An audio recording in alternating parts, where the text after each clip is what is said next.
This is Aldgate Station, on the edge of the City of London financial district, and it stands on the site of what was originally a plague pit for St Botolph's Church next door. Construction was delayed so that more than 1,000 bodies could be dug out of the ground, but with those guys out of the way, it then finally opened on the 18th of November 1876. Back in those days, this was the end of the line, where trains would terminate at the end of their journey, and you'd be amazed how many horrible things happened here in Victorian times. On the evening of Wednesday, the 16th of September 1881, as the 11 o'clock train rolled into the platform here, railway guard Frederick Brooks had been shocked to hear what sounded like a gunshot coming from inside the first-class carriage, and on rushing inside to investigate, he made a gruesome discovery. Still in his seat, in a sitting position, and with a revolver gripped in his hand, 49-year-old Thomas Cole had shot himself in the head. After being out of work for 6 months, he'd written a letter to his brother to say that he was going to do it. But then, on the evening of the 30th of July 1888, a similar thing happened again. Having made his way here alone in a carriage from Liverpool Street, an unidentified man was found to have cut his own throat inside the train, and whoever he was, he had evidently only just expired when he was found. On the 25th of July 1889, strangely enough, a letter from Jack the Ripper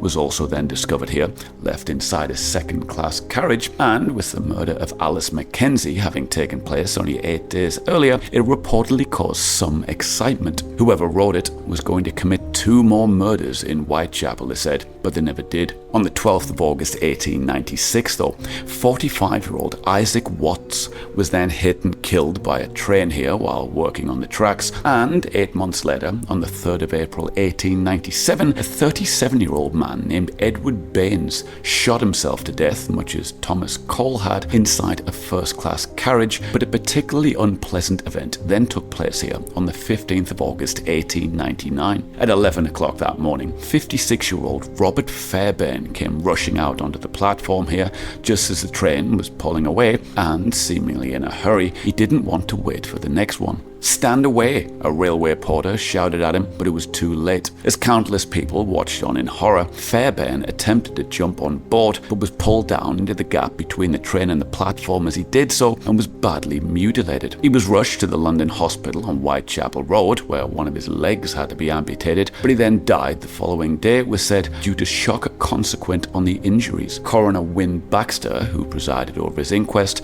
remarked that although hundreds ran the risk every day, attempting to board the moving train had been an extremely dangerous thing to do. I'll see you back here next week for another Morbid Monday.